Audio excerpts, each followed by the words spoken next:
Bismillahirrahmanirrahim. Assalamualaikum warahmatullahi wabarakatuh.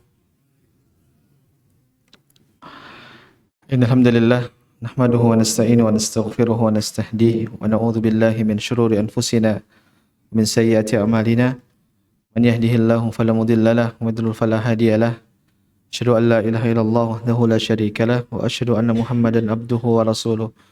Qala Allah azza wa jalla ya ayyuhalladzina amanu taqullaha haqqa tuqatih wa la tamutunna illa wa antum muslimun amma ba'd. Alhamdulillah, segala puji bagi Allah Subhanahu wa taala senantiasa memberikan kita nikmat hidayah, nikmat iman, nikmat Islam, nikmat kesehatan sehingga pada siang hari ini kita bisa berkumpul dalam suatu majelis, kita belajar bersama dalam majelis, mudah-mudahan diberkahi oleh Allah Subhanahu wa taala dan menjadi tambahan pemberat timbangan kita di hari kiamat kelak. Amin rabbal alamin. Salawat dan salam kita curahkan kepada Nabi kita Muhammad sallallahu alaihi wasallam, juga kepada putra-putri beliau, kepada istri-istri beliau, kepada para sahabat beliau, dan juga seluruh orang-orang yang mengikuti jejak beliau hingga hari kiamat kelak. Teman-teman jamaah yang semoga dirahmati oleh Allah Subhanahu wa taala, pada kesempatan siang hari ini kita akan membahas suatu pembahasan yang cukup penting untuk kita pelajari, yaitu saya akan berbicara tentang dosa-dosa lisan. Tentang apa? Dosa-dosa lisan. Ikhwani fiddin, jamaah yang semoga dirahmati oleh Allah Subhanahu wa taala, ketahuilah di antara nikmat yang Allah Subhanahu wa taala berikan kepada kita, yang Allah anugerahkan kepada kita, yaitu nikmat lisan, nikmat bisa berbicara. Oleh karena dalam Al-Qur'an Allah Subhanahu wa taala pun ingatkan tentang nikmat tersebut. Allah mengatakan alam naj'al lahu 'ainain wa lisanan wa syafatain. Kata Allah Subhanahu wa taala, bukankah kami telah memberikan manusia itu dua mata, wa lisanan, kemudian lidah, wa syafatain, kemudian juga dua bibir. Di sini Allah menyebutkan mata, mulut itu adalah nikmat dari Allah Subhanahu wa taala. Maka kita sebagai hamba Allah Subhanahu wa taala telah diberikan nikmat oleh Allah Subhanahu wa taala, maka kewajiban kita adalah menggunakan nikmat tersebut untuk kebaikan. Bukan sebaliknya, akhirnya kita menggunakan nikmat tersebut dengan kemaksiatan kepada Allah Subhanahu wa taala. Maka kalau ada orang melakukan hal tersebut, itu bukanlah hamba yang benar, hamba yang tidak bersyukur kepada Allah Subhanahu wa taala. Maka kita perlu belajar apa saja sih dosa-dosa lisan supaya kita tidak terjatuh. Karena lisan ini kalau dipakai dengan kebaikan jamaah semua taala, dia akan mendatangkan pahala yang sangat banyak di sisi Allah Subhanahu wa taala. Bahkan dijanjikan surga oleh Allah Subhanahu wa taala. Nabi sallallahu alaihi wasallam pernah bersabda, "Man yatman li ma baina lahyai wa ma baina rijlaihi atmanul jannah." Barang siapa yang menjamin kepadaku apa yang ada yang di antara dua bibirnya dan juga di antara dua pahanya, maksudnya adalah lisan dan juga kemaluan, atman lahul jannah, kata Nabi SAW, maka aku akan jamin bagi dia surga. Ini bagi kita bagi orang yang mau menjaga lisannya. Kenapa demikian? Dijanjikan surga oleh Nabi SAW karena dia bisa dapat pahala banyak. Subhanallah, lisan ini sangat mudah sebenarnya untuk mendapatkan pahala. Antum duduk, antum berzikir aja, subhanallah, walhamdulillah, wala ilaha illallah. Ini semua pahala di sisi Allah Subhanahu wa taala. Antum istighfar, astagfirullah, astagfirullah, astagfirullah, itu juga pahala di sisi Allah Subhanahu wa taala. Antum salawat, Allahumma salli wa sallim ala nabiyyina Muhammad, itu juga pahala di sisi Allah Subhanahu wa taala. Antum hibur orang yang sedang bersedih, itu juga pahala di sisi Allah Subhanahu wa taala. Banyak hal yang bisa kita dapatkan dari lisan kita tatkala kita paham, kalau kita arahkan kepada kebaikan. Sebaliknya jamaah semua taala, di sana berkaitan dengan lisan, kalau kita tidak gunakan dengan hal-hal yang baik, maka pasti kita akan menggunakan lisan kita untuk hal-hal yang buruk atau hal-hal yang tidak baik. Karena Ibnu Taimiyah rahimahullahu taala, beliau jelaskan nikmat yang tidak digunakan untuk kebaikan, maka mau tidak mau, tanpa kita inginkan, tanpa kita sadari, nikmat tersebut nanti akan mengarahkan kita kepada keburukan. Ini suatu hal yang sunnatullah. Saya ulang, suatu nikmat yang tidak digunakan untuk kebaikan, maka nikmat tersebut nanti akan terarahkan kepada keburukan atau kemaksiatan kepada Allah Subhanahu wa taala. Contoh misalnya harta. Kita punya harta banyak misalnya. Itu harta kalau kita tidak kita keluarkan untuk ke jalan Allah Subhanahu wa taala, tidak kita pakai untuk sedekah, tidak kita pakai untuk membantu orang miskin, tidak kita pakai untuk memberikan kepada anak-anak yatim, itu nanti harta akan terarahkan kepada hal-hal minimal tidak bermanfaat. Paling minimal tidak bermanfaat. Nanti atau harta habis, beli apa? Mungkin buat beli ini, beli itu, foya-foya yang enggak ada manfaatnya. Bahkan sebagian orang sampai hartanya habis dipakai pada perkara-perkara yang haram. Maka ini sangat cek.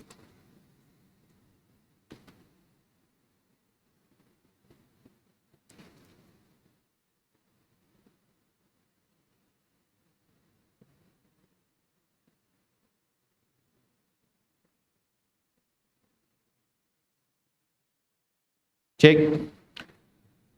Saya ulang, ini lisan kalau tidak digunakan dengan kebaikan, maka harta tadi kita sampai di harta, bahwasanya harta tidak, kalau tidak diarahkan tidak sampai kepada kebaikan, maka harta akan terarahkan kepada keburukan. Paling minimal dia akan habis pada perkara-perkara yang tidak bermanfaat. Bukan dosa, tapi tidak bermanfaat. Bahkan terkadang harta itu akan terarahkan kepada hal-hal yang tidak bermanfaat, hal-hal yang berbuat dosa. Maka demikian juga lisan, jamaah semua ta'ala. Lisan ini kalau tidak kita gunakan pada perkara-perkara yang baik, tidak perkara-perkara yang memberikan manfaat kepada kita, maka lisan itu akan mendatangkan keburukan kepada kita, atau kita akan mengarahkan lisan tersebut kepada keburukan. Dan dalam hadis sangat mengerikan, ternyata Nabi SAW pernah ditanya, wa ma aktsar ma yudkhilun nar, apakah hal yang paling banyak memasukkan seorang itu ke dalam neraka jahanam? Maka kata Nabi SAW, al-ajwafan, yaitu dua rongga. Dua apa? Rongga. Kata Nabi SAW, al-fam wal farju, yaitu mulut dan juga apa? Kemaluan. Ini dua hal yang paling banyak memasukkan orang ke dalam neraka jahanam. Oleh karena jemaah semua ta'ala, ini peringatan buat kita semua, hati-hati dengan dosa lisan yang terkadang kita kurang jaga. Kita mudah mungkin menyakiti orang, kita mudah menggunjing orang, kita mudah untuk mengejek orang. Ternyata itu semua dosa di sisi Allah Subhanahu wa taala, yang ini sangat berpengaruh nanti dengan kehidupan kita di akhirat. Ikhwan fillah jamaah yang semoga dirahmati Allah Subhanahu wa taala, saya akan sebutkan apa saja dosa-dosa lisan yang disebutkan oleh para ulama. Sebenarnya yang akan saya sebutkan ini antum sudah tahu semua, bahwasanya itu dosa. Tapi hanya saja ini sebagai pengingat buat kita semua. Terkadang kita lupa, ternyata oh ini dosa. Oh ternyata itu dosa. Dan terkadang kita tahu dosa, tapi kita nggak tahu apa sih dampak buruknya, apa sih hukumannya nanti di akhirat. Maka pada kesempatan ini saya akan jelaskan beberapa poin tentang dosa-dosa lisan, sekali lagi agar kita menjauhi dosa-dosa tersebut. Para ulama tatkala mereka menjelaskan dosa lisan, maka mereka menyebutkan bahwasanya dosa lisan itu sangat banyak sekali. Hanya saja mereka merangkup menjadi 3 cakupan atau 3 klaster, kita katakan 3 klaster. Klaster pertama yaitu kumpulan dosa-dosa lisan berkaitan dengan Allah Subhanahu wa taala. Kumpulan kedua atau klaster kedua yaitu dosa-dosa lisan berkaitan dengan orang yang berbicara itu sendiri. Kemudian klaster ketiga yaitu dosa lisan berkaitan dengan orang lain. Saya ulang, yang pertama berkaitan dengan Allah Subhanahu wa taala, yang kedua berkaitan dengan diri kita sendiri, yang ketiga berkaitan dengan orang lain. Ini tiga-tiganya semua dosa yang sangat mengerikan. Saya mulai dari pertama jamaah semua ta'ala, itu dosa lisan berkaitan dengan Allah Subhanahu wa taala. Apa saja itu? Yang pertama adalah kita berbicara agama tanpa ilmu. Berbicara agama tanpa ilmu. Ikhwan, jamaah semoga dirahmati Allah Subhanahu wa taala, ini peringatan kepada kita, jangan sampai kita nekat bicara tentang agama, tentang Allah tanpa ilmu. Allah Subhanahu wa taala berfirman, "Qul innama rabbiyal fawahisha ma dhahara minha wa ma batan wal itsma wal baghy bighairil haqq wa an tusyriku billahi ma lam yunazzil bihi sultana wa an taqulu 'ala Allahi ma la ta'lamun." Dalam ayat tersebut Allah Subhanahu wa taala menjelaskan tentang hal-hal yang Allah Subhanahu wa taala haramkan. Di antaranya seperti syirik Allah haramkan, perbuatan-perbuatan keji juga Allah haramkan. Di akhir Allah mengatakan wa an taqulu 'ala Allahi ma la ta'lamun, yaitu dengan kau berbicara tentang Allah tanpa ilmu. Jamaah yang semoga dari Allah Ta'ala, kenapa kita nggak boleh bicara agama tanpa ilmu? Karena orang yang berbicara tentang Allah Subhanahu Wa Ta'ala itu seakan-akan dia sedang menjadi perwakilan dari Allah Subhanahu Wa Ta'ala. Dia seakan-akan menjadi perwakilan dari Allah Subhanahu Wa Ta'ala. Tatkala dia berbicara hukumnya itu begini loh, berarti dia sedang berbicara tentang hukum Allah Subhanahu Wa Ta'ala. Nah, kalau ada orang bicara tanpa ilmu, berarti seakan-akan dia sedang berdusta mengatasnamakan siapa? Allah Subhanahu Wa Ta'ala. Maka jamaah semua ta'ala, kita ini terlalu mudah untuk bicara tentang agama. Kenapa? Terkadang masing-masing kita merasa saya kan orang Islam. Kenapa saya nggak boleh bicara agama? Ya hak saya. Apakah yang benar? Apakah yang seperti ini benar? Kita katakan salah. Meskipun kita orang Islam, tapi terkadang kita nggak tahu tentang Islam itu sendiri. Dan banyak hal yang kita tidak tahu tentang agama kita. Maka kalau ada keributan-keributan, mungkin di medsos atau dimanapun tentang perkara agama, udah tutup mulut deh. Kalau nggak tahu ilmunya. Kalau tahu ilmunya silakan. Tapi kalau nggak tahu ilmunya, mending diem daripada dia angkat sebagai dosa besar. Menakjubkan kita ini kalau sudah perkara-perkara dunia, dia tuh nggak berani ngomong. Saya kalau tanya antum satu orang, saya tanya, gimana sih cara bikin masjid yang baik, bangunannya, apa tiang-tiangnya itu pakai apa? Antum nggak berani jawab. Kenapa? Kita merasa bahwasanya salah. Benarkah bangunan bisa rubuh? Tidak.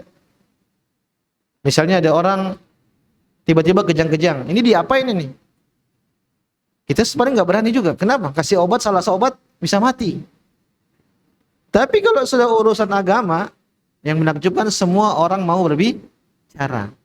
Seakan-akan semua orang itu pantas untuk berbicara. Padahal tidak. Sekali lagi, ini dosa pertama bagi seorang, dosa lisan berkaitan dengan Allah Subhanahu Wa Taala. Jangan sampai dia nekat berbicara agama tanpa ilmu. Meskipun benar tetap salah jamaah. Saya contohkan misalnya ada orang nanya sama antum, Mas, hukum ini benar apa salah? Kemudian antum jawab, kayaknya benar deh kayaknya. Nggak punya ilmu tapi jawabnya kayaknya. Tahu-tahu orang ini nanya ke Ustadz, Ustadz ini benar apa enggak? Ustadznya bilang benar, jawabannya itu benar. Orang pertama tadi dapat dosa tidak? Kata para ulama dosa, meskipun jawabannya benar. Apalagi kalau jawabannya salah. Benar aja dapat dosa, apalagi jawabannya salah. Kenapa? Dia berbicara tanpa ilmu agama. Maka ini pelajaran buat kita, sekali lagi jangan sampai kita nekat bicara-bicara tentang agama. Udah kalau nggak tahu bilang tidak tahu. Itu lebih aman dan kita tidak membebani diri kita apa yang tidak kita ketahui. Wallahu taala alam. Dosa kedua jamaah semua taala berkaitan dengan dosa lisan, berkaitan dengan Allah Subhanahu wa taala. Yaitu berdusta mengatasnamakan Nabi Muhammad sallallahu alaihi wasallam. Berdusta mengatasnamakan Nabi Muhammad sallallahu alaihi wasallam. Contoh misalnya ada orang buat hadis palsu. Ada orang buat hadis palsu. Orang buat hadis palsu berarti dia sedang berdusta mengatasnamakan Nabi Muhammad sallallahu alaihi wasallam. Dan ini ancamannya berat. Nabi SAW bersabda, "Man kadzaba alayya muta'ammidan falyatabawwa maq'adahu minan nar." Barang siapa yang berdusta mengatasnamakan namaku, maka dia siapkan kaplingnya di neraka jahanam. Allahu Akbar. Kapling di neraka jahanam. Kenapa sampai disiapkan seperti itu jamaah? Karena orang berdusta mengatasnamakan Nabi, itu konsekuensinya berarti dia juga sedang berdusta mengatasnamakan Allah Subhanahu wa taala. Karena tidaklah Nabi berbicara kecuali wahyu. Wa ma yantiqu 'anil hawa in huwa illa wahyun yuha. Kata Allah Subhanahu wa taala, dan tidaklah Nabi SAW itu berbicara kecuali dengan hawa nafsu, kecuali tidaklah Nabi SAW itu berbicara dengan hawa nafsu, tapi beliau SAW berbicara dengan wahyu yang Allah Subhanahu wa taala turunkan. Maka tatkala seorang dia dusta mengatasnamakan Nabi, berarti dia sedang berdusta mengatasnamakan juga Allah Subhanahu wa taala. Yang mengerikan, di negeri kita banyak hadis-hadis palsu yang tersebar, yang populer. Contoh misalnya hadis yang menyebutkan utlubul ilma walau bisin. Carilah ilmu meskipun di negeri Cina. Ini populer. Tapi itu hadis palsu, bukan dari Nabi Muhammad SAW. Ada juga hadis palsu yang menyebutkan an-nadhafatu minal iman. Kebersihan itu bagian dari iman. Ini juga hadis palsu. Nabi tidak pernah bersabda demikian, tapi yang benar at-tuhuru syatrul iman. Kesucian itu bagian dari keimanan. Meskipun maknanya mirip, tapi diksinya bukan dari Nabi tatkala an-nadhafatu minal iman. Contoh juga yang populer di negeri kita, hubbul waton minal iman. Hubbul waton minal iman. Cinta negeri itu bagian dari keimanan. Ini bukan hadis Nabi. Tapi maknanya benar. Tapi kalau kita sandarkan kepada Nabi, Nabi tidak pernah bersabda demikian. Kenapa? Kita memang dibuat sama Allah Subhanahu wa taala, fitrah kita cinta sama negeri. Suka sama negeri. Makanya kita kalau kita merantau pasti kita rindu ingin pulang. Tapi menyatakan bahwasanya cinta negeri itu dari keimanan, dari sabda Nabi SAW, maka itu tidak benar. Itu adalah hadis palsu. Contoh juga hadis palsu yang konyol. Man mata wa fi batnihi syai'un minal qahwa dakhala al-jannah. Barang siapa yang mati dalam keadaan perutnya ada kopi, masuk surga. Mantap ya. Itu hadis konyol kan. Itu yang bikin kayaknya penjual kopi. Ya Allah alam, banyak hadis-hadis seperti itu, hadis aneh-aneh. Bahkan juga dia menyebutkan barang siapa yang berjalan dalam keadaan perutnya ada kopi, selama dia melangkah, dosa-dosanya gugur. Mantap. Terus stok kopi aja di rumah tiap hari. Maka orang buat hadis seperti ini dosa besar. Oke lah, kita tidak buat. Tapi kalau kita ikut nyebarin, kita kena juga dosa di sini. Saya ulang, mungkin kita nggak buat, karena kita nggak tahu bahasa Arab. Gimana tuh mau buat hadis nggak tahu bahasa Arab? Tapi kita berpotensi untuk ikut nyebarin menyebarin hadis-hadis palsu. Maka hati-hati, jangan sedikit-sedikit ada berita, ada WA masuk tentang ilmu agama, di-share. Ada ilmu agama, di-share. Nggak ada kewajiban buat kita untuk men-share itu. Yang kewajiban buat kita adalah kita pelajari ini benar atau tidak. Wallahu ta'ala alam. Sekarang dosa yang ketiga, masih berkaitan dengan Allah Subhanahu wa taala. Yaitu bersumpah dengan selain Allah Subhanahu wa taala. Enggak boleh bersumpah dengan selain Allah Subhanahu wa taala. Contoh, ada orang bersumpah gini. Demi Allah dan demi Rasulullah. Ada enggak orang kayak gitu? Banyak. Boleh tidak jemaah? Boleh tidak? Rasulullah kan utusan Allah, masa enggak boleh? Jawabannya enggak boleh. Nabi yang mengatakan man halafa falyahlif billah. Barang siapa yang mau bersumpah, hendaklah bersumpah dengan nama Allah Subhanahu wa taala. Wa man halafa bi ghairillah faqad asyrak. Barang siapa yang bersumpah dengan selain Allah Subhanahu wa taala, maka dia telah terjatuh dalam kesyirikan, syirik kecil. Maka kita enggak boleh bersumpah dengan apapun. Demi malaikat, demi matahari, demi bulan, demi nabi, demi waktu. Enggak boleh. Bersumpah hanya kepada siapa? Allah Subhanahu wa taala, demi Allah. Enggak usah pakai tambah-tambahan lagi. Kenapa? Nabi SAW yang melarang. Nabi SAW yang melarang. Bahkan kepada malaikat pun enggak boleh. Kita tahu malaikat itu makhluk yang tidak pernah berdosa. La ya'sunallaha ma amarahum. Dia tidak pernah bermaksiat dan senantiasa mengerjakan apa yang Allah perintahkan. Wa yaf'aluna ma yu'mar, dan mengerjakan apa yang Allah Subhanahu wa taala perintahkan. Toh kepada malaikat pun kita enggak boleh bersumpah atas nama malaikat, apalagi kepada yang lain. Wallahu taala alam. Kemudian juga di antara dosa lisan berkaitan dengan Allah Subhanahu wa taala, yaitu kita mencela zaman, mencela waktu. Kan ada orang punya istilah, ini zaman edan. Ya tidak? Ada lagunya kan? Terus zaman sudah kebolak-balik. Enggak boleh seperti itu. Kenapa? Nabi yang larang juga. Nabi menyebutkan la tasubud dahra fa inna dahra la tasubud dahra fa inna Allah wa dahr. Jangan kalian mencela zaman, karena Allah lah yang menciptakan zaman. Sebenarnya yang salah bukan zamannya. Yang salah siapa? Siapa? Ya antum yang salah. Makanya Imam Syafi'i mengatakan na'ibu zamanana wal aibu fina. Kita ini mencela zaman padahal aibnya ada pada diri kita sendiri. Zaman dari dulu sampai sekarang ya enggak berubah, begitu-begitu aja. Hanya berputar berulang-ulang. Yang mengubah zaman menjadi terlihat buruk itu kita sendiri. Kita bermaksiat, kita melakukan keburukan, akhirnya zaman itu terlihat buruk. Sampai ada orang mengatakan zaman udah kebolak-balik. Yang halal aja susah, yang haram aja susah, apalagi yang halal. Dia bilang gitu, yang haram aja susah. Biasanya kan haram mudah katanya. Yang haram aja susah, apalagi yang halal. Kebalik, yang halal banyak. Lebih mudah untuk mencari yang halal daripada mencari yang haram. Maka enggak boleh kita mencela zaman. Kemudian juga di antara dosa lisan itu jamaah, yaitu yang berkaitan dengan Allah Subhanahu wa taala, itu memuji atau menyanjung-nyanjung orang munafik. Atau kita panggil orang munafik dengan sayyid, pemimpin yang baik, atau orang yang mulia, enggak boleh. Nabi menyebutkan la taqulul munafiqi sayyidun. Jangan kalian panggil orang munafik dengan sayyid. Fa innahu iyyaku sayyidan faqad askhattum rabbukum azza wajalla. Kalau kalian panggil mereka dengan sayyid, berarti kalian sedang mendatangkan murka Allah Subhanahu wa taala. Artinya gini jemaah. Mungkin kita tahu ada sebagian orang yang memang dia fasik, penipu. Kalau dia punya jabatan, kalau kita ketemu dia, kita nggak usah terlalu puji-puji dia. Misalnya dia punya jabatan, terus dia kunjungan ke tempat kita, terus antum jadi MC. Kepada yang terhormat, yang kami banggakan, yang kami cintai, yang kami muliakan, panjang. Itu nggak boleh seperti itu.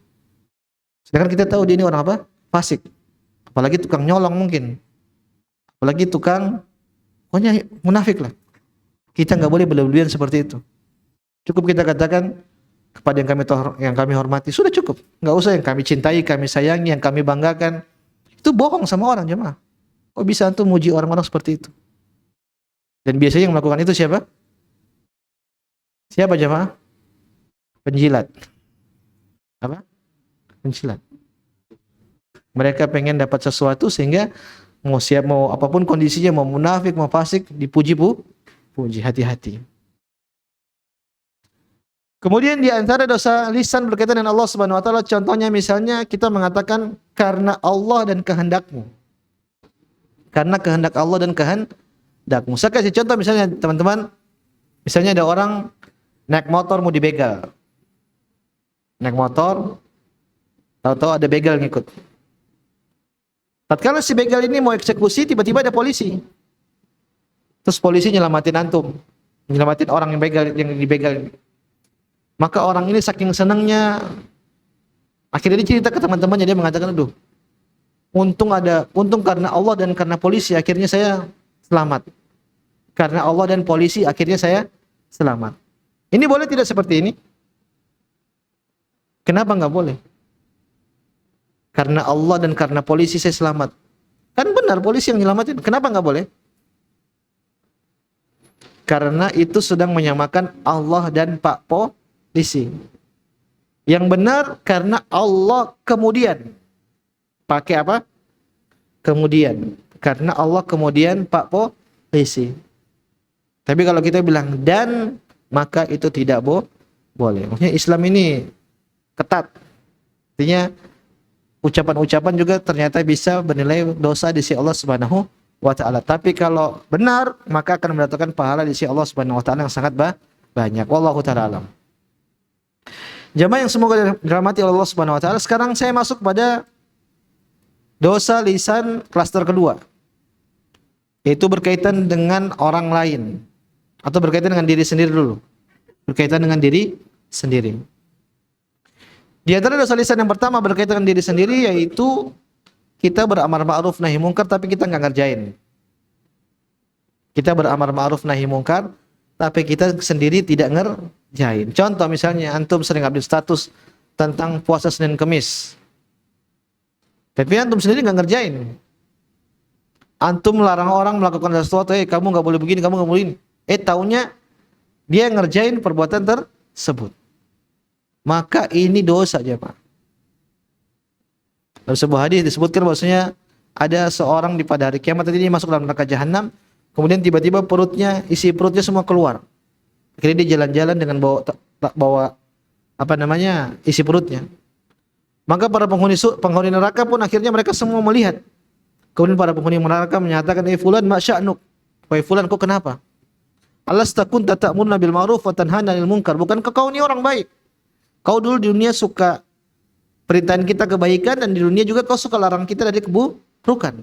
Harusnya kau enggak di sini, harusnya kau di surga. Apa kata orang ini?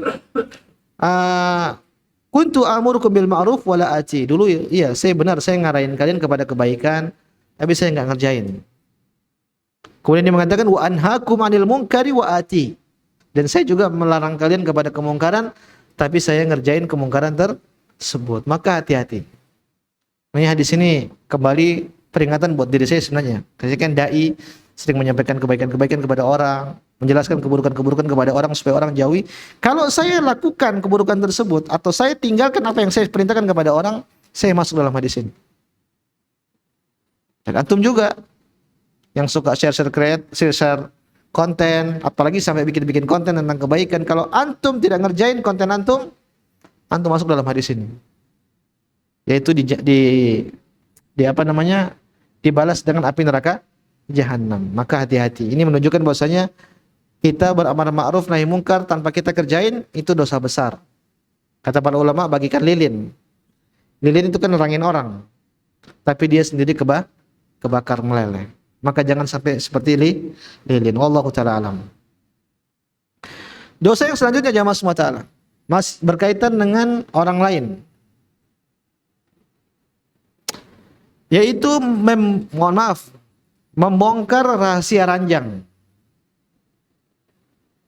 Cerita-cerita tentang urusan ranjang. Kan ada orang suka gitu kan? Cerita, istri saya itu kalau begini luar biasa. Ceritain ke temannya. Sebaliknya juga, yang perempuan kadang cerita kepada temannya. Suami saya itu begini. Wis. Ini dalam syariat Islam nggak boleh. Dalam syariat Islam apa tidak? Dalam hadis Nabi SAW menyebutkan, inna min asyarrin nas 'indallahi manzilatan yaumal qiyamah. Sungguh orang yang paling buruk derajatnya nanti pada hari kiamat di sisi Allah Subhanahu wa taala, ar-rajulu yufdi ila imraati. Seorang laki suami yang dia mendatangi istrinya, wa tufdi ilai, dan kemudian istrinya juga mendatangi suaminya. Tsumma yanshuru sirraha, kemudian dia beberkan rahasia ranjang istrinya atau ranjang suaminya. Maka jemaah semua taala, apapun motifnya, jangan sampai kita suka cerita-cerita tentang hubungan ranjang. Maka antum enggak malu kalau antum cerita, teman antum membayangkan ya istri antum. Sebaliknya juga buat wanita, tatkala dia cerita tentang suaminya, teman-temannya membayangkan suaminya. Kalau cerita nggak boleh, maka kita pun kalau ada orang cerita jangan kita dengar, karena dengar juga bisa menjadi datangkan dosa. Maka apapun motifnya, meskipun antum penjual obat kuat, maka bikin biasanya kalau review jangan terlalu vulgar, udah umum aja. Antum vulgar nanti antum masuk dalam hadis ini. Wallahu alam. Kemudian jamaah semua yang ketiga, dosa lisan berkaitan dengan orang lain, masih yang ketiga, yaitu membongkar aib sendiri setelah Allah tutup. Membongkar aib sendiri setelah Allah tutup. Lihat dalam hadis Nabi jelaskan, kullu ummati mu'afan ilal mujahirin. Setiap umatku itu selamat dan diampuni oleh Allah Subhanahu wa taala illal mujahirin. Kata Nabi, kecuali orang-orang yang menampakkan dosanya. Siapa mereka orang yang menampakkan dosanya? Yaitu seorang an ya'mal ar-rajulu bil-laili amalan. Itu seorang yang dia melakukan dosa di malam hari. Tsumma yusbiha wa qad satarahu Allahu alaihi. Kemudian dia bangun di pagi hari dan Allah tutup semua dosa dia tersebut. Jadi malam dia habis berdosa, habis melakukan maksiat. Dia pulang, dia tidur, Allah tutup sampai besok pagi. Tahunya dia ketemu temannya, dia cerita, "Ya fulan, amiltul bari hatta kada wa kada." "Hai fulan, tadi malam saya habis begini. Allah udah tutup belum?" Allah sudah tutup. Tahu-tahu dia bongkar sendiri kepada temannya. Maka kata Nabi, ini orang dosanya sudah ditutup sama Allah Subhanahu wa taala, kok sekarang dia bongkar. Ini ancamannya, kullu mu'afan illa ummati. Kullu ummati mu'afan illa al-mujahirin. Semua umatku pasti akan dimaafkan dan pasti akan selamat kecuali orang-orang yang menampakkan dosa. Maka jamaah semua taala, antum jangan suka pamer dosa. Dosa kok dipamer. Dosa kok dibanggakan. Gak boleh jamaah.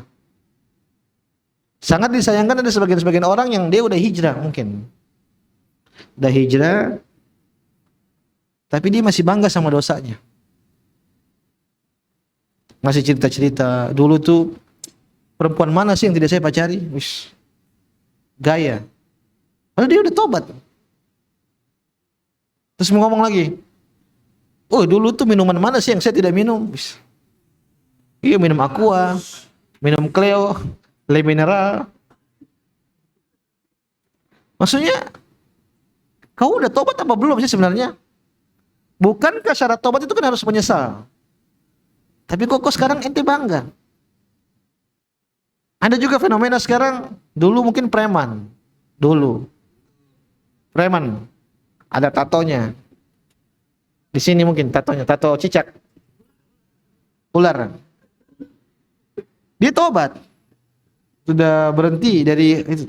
Tapi suka pakai baju singlet. Pamer-pamerin. Lah, tato kan dosa. Kenapa dipamer-pamerin? Ajaib. Khawatirnya hijrah dia itu tidak diterima sama Allah Subhanahu wa taala. Kenapa? Di antara syarat taubat kata para ulama itu harus apa? Menyesal.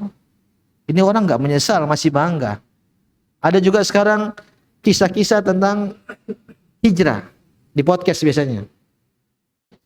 Itu acara bongkar aib. Bapak kan dulu kan pemaksiat. Apa saja maksiat-maksiat yang Bapak lakukan? Ush, cerita saya dulu begini, saya begini. Padahal udah tutup. Kenapa nggak cukup aja mengatakan saya dulu pemaksiat? Nggak usah didetailin. Saya dulu begini, saya begini. Bangga lagi. Akhirnya dikorek-korek itu sama si moderator. Akhirnya cerita semua. Ini gimana cara seperti ini? Tuhan jamaah semua taala. Dalam pembahasan para ulama, kita kalau mau nanya ustadz, nanya hukum, kalau kita yang jadi pelakunya saja diarahkan, jangan sampai kita ngaku. Misal ada orang berzina tadi malam, maka dia tanya ustadz, tadi malam saya berzina, saya harus ngapain? Itu nggak boleh seperti itu. Harusnya dia tutup. Ustadz, saya tahu ada orang tadi malam dia berzina, dia minta tolong tanyakan apa yang harus dia lakukan. Pakai orang ketiga. Meskipun Ustadz juga tahu, itu pasti ente kan. Tapi dalam bentuk itu maksudnya dalam segi bertanya aja sampai segitu. Apalagi sampai sengaja membongkar-bongkar aib. Hati-hati, antum sampai terjatuh dalam dosa tersebut. Udah salah masih bangga. Itu tanda dosa antum belum, atau taubat antum belum diterima sama Allah Subhanahu wa taala. Allah taala. Kemudian di antara dosa berkaitan dengan orang lain jamaah, data diri sendiri ya, dengan diri sendiri tadi ranjang, kemudian membongkar aib sendiri, kemudian meratapi mayat. Ada orang meninggal atau siapapun lah meninggal dekat-dekat antum, kemudian antum nangis-nangis, teriak-teriak. Bahkan terkadang orang mengucapkan kalimat-kalimat sampai menuju kekufuran. Contoh misalnya, ya Allah, kau nggak tahu apa, ini saya sayang dia. Kau nggak adil ya Allah. Menuduh Allah tidak adil. Ini cuman kalimat tapi bisa mengarahkan kepada kekufuran. Ini namanya niyahah dalam bahasa Arab. Itu meratap.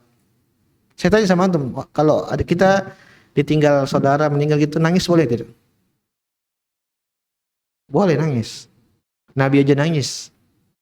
Innal aina la tadma wal qalba la yahzan. Sungguhnya hati ini sangat bersedih dan air mata pun mengalir.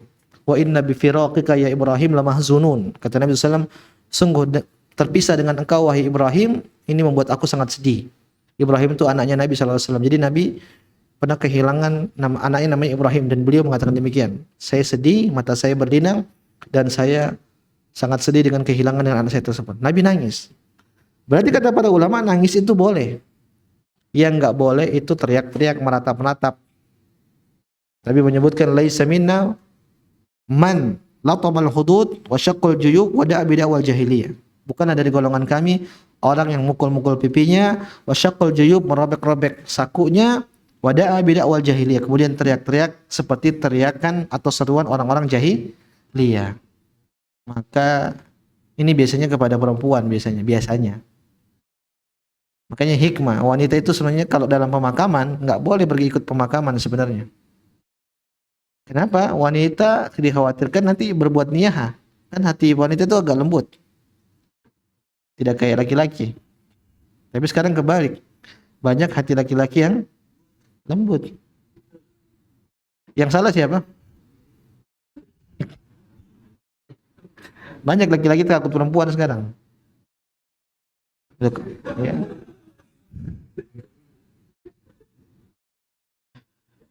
Dosa selanjutnya jemaah saudara, klaster ketiga. Klaster ketiga itu dosa lisan berkaitan dengan orang lain. Yang pertama, teman-teman yang semoga dirahmati Allah Subhanahu wa taala, yaitu ghibah. Apa itu ghibah? Ghibah itu menceritakan keburukan saudara kita yang dia tidak suka. Menceritakan tentang saudara kita yang dia tidak suka. Dzikruka akhaka bima yakrah. Ya, kalau bahasa Jakarta syirik. Bukan syirik syariat ya. Syirik bahasa Indonesia itu ghibah. Ghibahin orang. Maka jamaah Allah mengatakan ini seperti makan bangkai. Wala yaktab ba'dukum ba'dha ayuhibbu ahadukum ay ya'kula lahma akhihi maitan fakarihtumu. Kata Allah Subhanahu wa taala, dan janganlah seorang di antara kalian memakan daging saudaranya atau menggibah. Apakah kalian mau suka makan daging saudara kalian, daging bangkai saudara kalian? Allah misalkan orang yang gibah itu memakan bangkai saudara. Kenapa demikian? Para ulama jelaskan, karena orang yang digibahi itu layaknya seperti mayat. Kalau kita gibahin orang, dia nggak bisa bela diri. Sama dengan mayat. Kita kalau cerita buat mayat kan nggak bisa bela diri. Demikian juga orang gibah, karena dia tidak tahu, dia tidak bisa bela diri. Maka hati-hati, jangan sampai kita suka gibahin orang. Bahkan dalam hadis ancamannya sangat berat. Nabi SAW pernah diperlihatkan tentang masa depan. Nabi melihat ada orang-orang yang kukunya panjang dari tembaga, kemudian dia cakar-cakar wajahnya, cakar-cakar dadanya. Maka Nabi heran, Nabi tanya, ini siapa? Kata Jibril, haula'il ladina ya'kuluna luhuman nas. Mereka adalah orang-orang yang memakan daging saudara. Mereka adalah orang-orang yang melakukan ghibah. Wa yaqauna fi a'radihim, dan mereka adalah orang-orang yang menjatuhkan kehormatan saudaranya. Hati-hati. Jangan sampai berbuat ghibah. Tapi Ustaz, orangnya benar-benar begitu. Ya memang begitu orangnya. Kan kita nggak bohong, kita cerita memang faktanya begitu. Kan biasanya begitu orang itu. Ya itulah namanya ghibah. Ghibah itu antum menceritakan keburukan yang hakikat, yang faktanya memang gitu. Kalau bukan fakta namanya apa? Bohong. Fitnah berarti. Maka meskipun memang benar-benar orang itu gak pernah mandi. Ya benar memang dia gak pernah mandi. Tapi gak boleh diceritain kayak apa? Emang ghibah itu enak, lezat. Ya tidak? Makanya acara yang paling laris di TV apa? Hah? Yang paling banyak sponsornya itu apa? Iklannya itu apa? Lisan. Itu ghibah-ghibah juga itu dalam. Iya kan? Gosip. Ya itulah penyakit lisan. Yang dulu identik dengan perempuan, tapi sekarang enggak. Laki-laki juga tukang ghibah. Duduk ngopi ceritain orang. Banyak tobat antum. Yang kedua, dosa lisan berkaitan dengan orang lain, yaitu namimah. Apa itu namimah? Adu kambing, adu domba. Nabi menyebutkan la yadkhulul jannata namam. Tidak akan masuk surga orang yang mengadu domba. Jamaah, Islam itu agama rahmat. Islam itu suka menyatukan kaum muslimin. Bahkan dalam syariat kita mendamaikan orang dengan cara yang bohong boleh. Misalnya si A sama si B lagi berantem nih. Antum ingin mendamaikan, antum datang ke A. si B kirim salam, padahal enggak. Antum datang lagi ke B, kirim salam. Itu boleh jemaah. Bahkan sampai antum bersumpah demi Allah si B kirim salam buat kau. Itu boleh. Dijelaskan sama Syekh bin Baz rahimallahu taala. Kenapa? Di situ ada tujuan yang diperintahkan secara syariat. Itu apa? Fa aslihu. Untuk mendamaikan dua orang yang bertikai. Syariat nyuruh berdamai lah, antum ngeributin orang. Berarti kan nabrak syariat Islam. Maka kenapa sampai Nabi sangat keras? Nabi menyebutkan tidak masuk surga. Maksudnya ini dosa besar. Orang yang berbuat namimah adu domba. Tadinya orang lagi teman-teman baik, antum nggak suka ngeliat teman antum berteman baik, artinya antum adu domba. Fulan ngomongin ente gini, ini dosa jemaah. Dan kalau orang sudah gibah, orang sudah namimah, pasti dia gibah biasanya. Ya tidak? Tapi orang gibah pasti namimah tidak? Saya ulang, orang adu domba pasti dia gibah, pasti. Karena pasti dia ceritakan kejelekan. Kalau orang gibah pasti namimah tidak? Saya ulang lagi, antum kayaknya hang. Orang adu domba pasti gibah. Kalau orang gibah pasti namimah atau tidak? Tidak mesti. Karena kadang-kadang kan kita cuma buat ketawa-ketawaan doang kan. Cerita-ceritain kebodohan orang buat apa? Ketawa. Enggak ada sama sekali niat untuk ngadu domba, enggak ada. Buat senang-senang aja. Ya kan tuh merasakan kan begitu kan. Maka itu dosa besar jemaah. Jangan sampai kita terjatuh dalam ghibah dan juga jangan sampai kita terjatuh dalam adu domba. Selanjutnya jemaah semua ta'ala. Di antara dosa lisan kepada orang itu dusta, bohong. Dan bohong ini cabangnya sangat banyak. Cabangnya sangat apa? Banyak. Contoh di antara bohong yang disebut dengan syahadatuz zur, yaitu saksi palsu. Bersidang di hadapan sidang atau bersaksi di hadapan orang dengan kepalsuan, ini nggak boleh jemaah. Kenapa?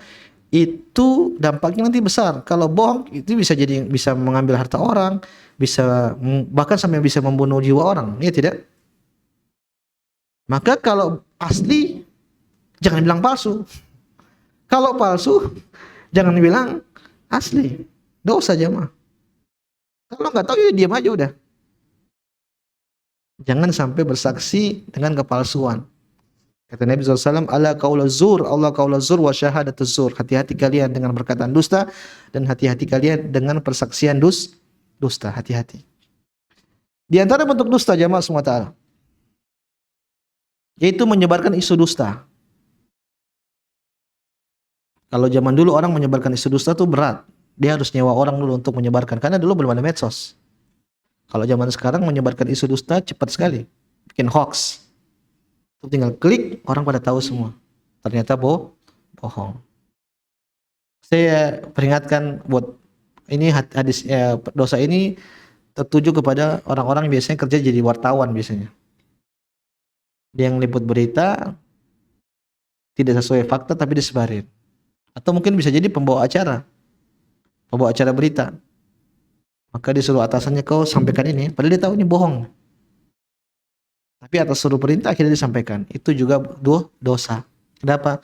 Menyebarkan isu dusta. Dalam hadis Nabi SAW pernah melihat ada orang yang dirobek mulutnya ini pakai dikail terus ditarik sampai sebelah kiri, robek. Ada sembuh, habis itu sembuh, ditarik lagi, robek, sembuh lagi. Begitu berulang-ulang. Nabi tanya, itu siapa? Kata malaikat, itu adalah orang yang berdusta kemudian tersebar kemana-mana. Maka hati-hati jangan sampai kita menyebar-nyebar isu dusta. Contoh misalnya juga dosa dusta, jamaah, cerita bohong buat orang ketawa.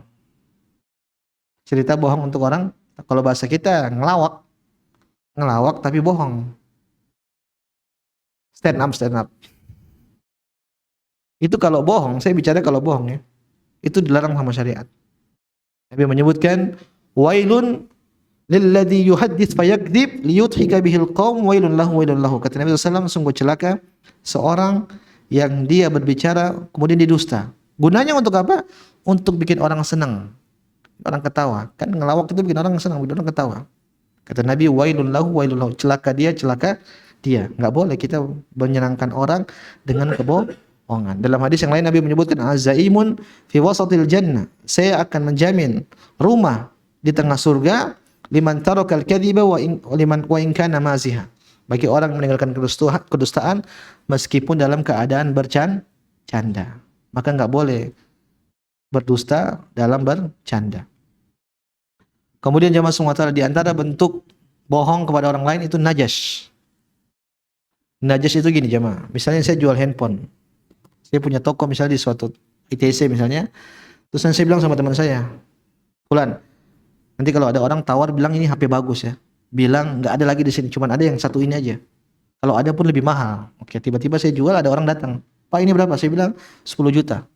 Terus tiba-tiba teman saya datang. Pak, beli Pak, ini stok terakhir. Dan yang paling murah. Kalau Bapak cari tempat lain, nggak ada. Kalau ada, mungkin lebih mahal, bisa 12 juta. Padahal banyak sebenarnya. Tahu-tahu orang itu beli, maka inilah disebut dengan apa? Najas. Najas itu ucapan bohong untuk melariskan dagangan. Ucapan bohong untuk melariskan dagangan. Lau alam, di antara contoh najas itu mungkin begini jemaah, teman-teman. Bohong. Antum jual handphone. Tahu-tahu ada teman antum mau beli. Berapa itu bro? Kalau buat ente 5 juta aja lah. Harga teman. Padahal kalau ada orang lain nanya lagi, dia bilang 5 juta juga. Dia mengesankan sama dia teman ini, kalau buat kau murah. Tapi kalau orang lain mahal. Padahal kalau orang lain nanya pun, dia bilangnya begitu. Kalau buat kau 5 juta aja lah. Ini bohong. Antum kan sering begitu kan? Itu namanya bohong. Ya udah bilang 5 juta, nggak usah pakai bilang harga teman lagi. Karena itu seakan-akan kita nipu dia, kita mengesankan kalau kau murah, kalau orang lain mahal. Wallahu taala alam. Kemudian juga di antara dusta yang sering kita lakukan nih. Di mana bro? OTW. Apa? OTW padahal baru mandi. OTW mandi maksudnya. Tapi itu bohong. Tatkala kita bilang OTW, yang dipahami sama orang yang diajak bicara kan sudah jalan. Bohong. Makanya antum, saya ini orang timur sih. Orang timur tuh kalau nggak bisa ya bilang nggak bisa. Kalau iya ya iya, tidak ya tidak, berani ngomong. Biasanya begitu. Tapi saya lihat ada sebagian teman-teman di sini yang orang-orang Jawa, nggak tahu kalau orang Betawi ya. Kadang-kadang pekewo. Pekewo tuh nggak enakan. Kalau dimintai tolong, siap dulu, bisa nggak bisa urusan lain.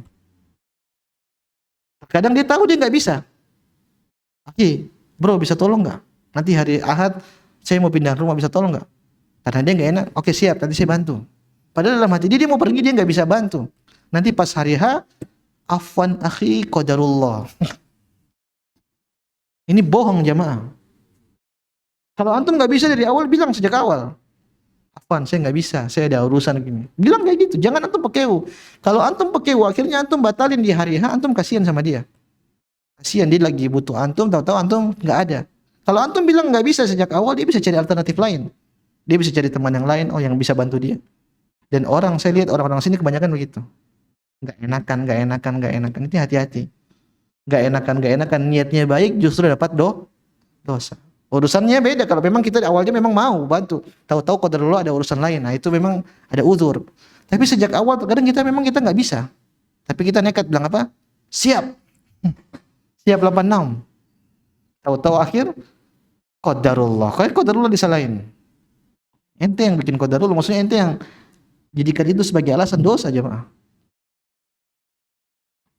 Contoh misalnya juga dusta, menuduh orang berzina tanpa bukti. Itu juga dibahas oleh para ulama karena hukumannya bahaya, bisa dicambuk kalau orang berdusta menuduh orang tanpa bukti. Kemudian dan dosa disebutkan para ulama yang mengejek. Ya ayyuhalladzina amanu la yaskhar qaumun min qaumin asa yakunu khairan minhum. Wahai orang beriman, janganlah kalian mengejek kaum yang lain. Karena bisa jadi yang kalian ejek itu lebih baik daripada kalian. Dari mana kau tahu kau lebih baik daripada dia? Semua yang kemudian itu di sisi Allah Subhanahu wa taala. Terkadang orang ejek itu pasti dia sombong. Sombong karena dia merasa lebih besar daripada orang yang dia ejek. Ini mungkin teman-teman wallahu ta'ala di antara hal-hal dosa-dosa yang bisa kita bahas pada kesempatan siang hari ini. Intinya jangan sampai kita pergunakan lisan kita dengan yang hal. Artinya kita ucapkan suatu hal, kita mikir dulu ini benar apa enggak. Fal yakul khairan aw liyasmut, kata Nabi SAW. Hendaknya kau berbicara yang baik atau diam. Allah Ta'ala teman-teman, ini bisa kami sampaikan. Mungkin ada pertanyaan, 1-2 pertanyaan. Saya persilakan.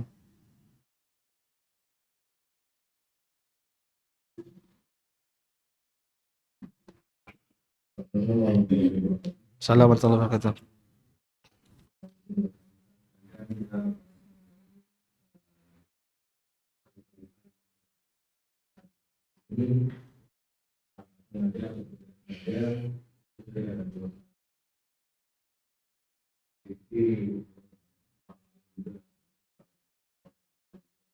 Apa? Iya kepada.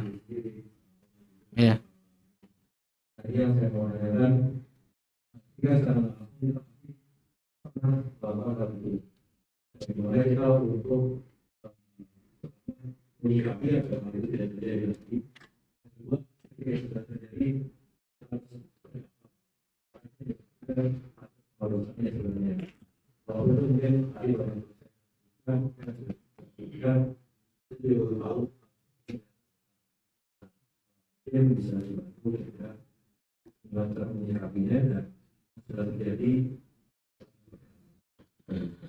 Allah Ta'ala, kalau kita nggak tahu, mudah-mudahan itu tidak berdosa, mudah-mudahan, tapi kita tetap bertobat. Intinya semua dosa yang kita lakukan jamaah apapun itu, selama kita bertobat pasti akan diampuni sama Allah Subhanahu Wa Ta'ala, pasti. Antum jangan ragu, pasti. Selama antum bertobatnya benar. Yang jadi masalah kalau berkaitan dengan orang lain, kita gibah orang misalnya. Maka gimana cara bertobat dengan gibah kepada orang? Kata para ulama, lihat kondisinya. Kalau teman kita ini orangnya pemaaf, nggak apa-apa kita datang, akhi saya minta maaf ya. Saya pernah melakukan ini. Tapi kalau kita bilang, kalau kita lihat kayaknya potensi orang ini marah deh. Kalau saya jujur, saya pengakuan dosa sama dia, kayaknya dia marah sama saya deh. Kata para ulama, nggak usah cerita. Antum diam-diam aja. Antum tugas antum bertobat, kemudian antum sering muji-muji dia aja. Antum jalan ketemu majelis, antum puji dia, antum angkat dia. Kenapa? Sebagaimana antum jatuhin dia, maka antum harus sering-sering angkat dia. Maka sekali lagi kaidahnya begitu. Kalau ada orang kita berdosa kepada Allah Subhanahu Wa Taala, maka perkaranya mudah. Tinggal kita bertaubat, dan pasti kalau obatnya benar Allah ampuni. Yang repot kalau berkaitan dengan orang lain. Kalau harta ya kita kembaliin. Kalau berkaitan dengan kehormatan tadi, kalau kita lihat orangnya ini potensi marah, nggak usah cerita. Tapi kita berusaha untuk angkat dia. Tapi kalau orang itu kita lihat kayaknya pemaaf, kayaknya orangnya baik, nggak apa-apa kita cerita, kita minta maaf, insya Allah dia maafkan. Maka terlepaslah beban kita dari dosa tersebut kepada dia pada hari kiamat nanti. Wallahu ta'ala alam. Ada lagi pertanyaan? Assalamualaikum.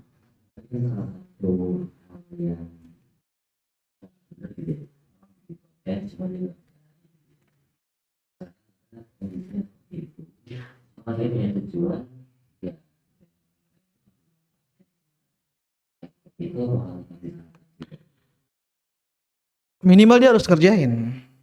Antum nge-share tentang puasa Senin Kemis supaya orang ngerjain. Tapi antum nggak ngerjain. Itu terkesan sama orang, antum kerjain. Allah Allah, minimal antum ngerjain, jangan sampai tidak. Antum perbanyak baca Quran, antum share, antum nggak baca, repot. Itulah masukan di situ. Yang saya tidak bisa jawab kemarin, ada orang tanya, Ustadz, kalau saya share layar kajian di masjid ini jam ini, tapi saya nggak datang. Saya bilang saya nggak tahu itu jawabannya apa itu. Tapi misalnya share-share kebaikan, janganlah kamu berbohong. Karena antum ceramain orang itu sama aja. Tapi antum masih berbohong. Ya kalau sesekali, Allah alam, pokoknya jangan sampai kita tidak melakukan. Dan terkadang kalau kita share-share kebaikan itu harusnya kan tamparan buat kita sendiri harusnya. Bukan buat orang. Ngapain buat orang? Kita ngurus orang, diri kita aja sendiri belum benar. Urus sendiri kita dulu, baru urusin orang. Allahu alam. Biasanya bikin status tuh buat nyinyirin orang. Ada lagi pertanyaan? Assalamualaikum warahmatullahi wabarakatuh. Amin.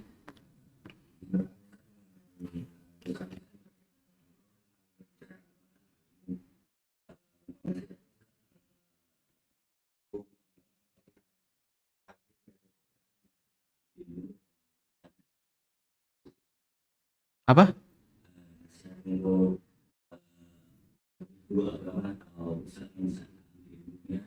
Oh. Eh, antum kalau pengen cari guru, antum harus tahu dulu di ini siapa, latar belakangnya gimana, belajarnya di mana, gurunya siapa, terus di sekolahnya tuh benar apa enggak. Harus sedetail itu sebenarnya harusnya kita kalau cari guru. Kalau cuma apa namanya sekelibat ya mungkin nggak masalah lah sesekali dengar. Tapi kalau antum duduk di majelisnya, antum belajar sama dia, antum harus cari tahu dulu. Ini orang ini siapa, temannya siapa, belajarnya di mana, gurunya siapa. Terus waktu dia belajar itu gimana akhlak dia. Terus sekarang dia bertakwa apa tidak terlihat gerak-geriknya. Harusnya sedetail itu harusnya.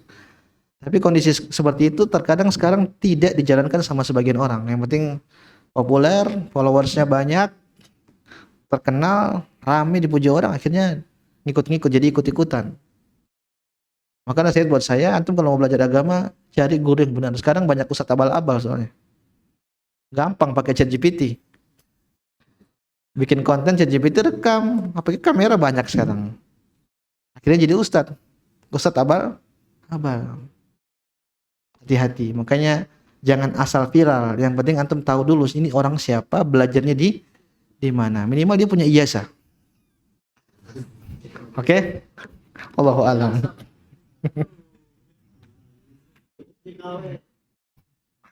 Ada lagi?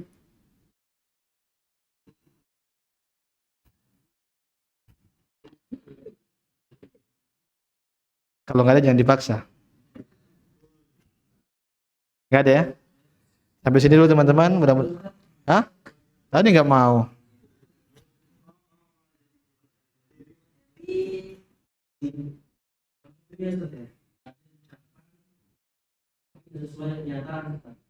Itu bohong.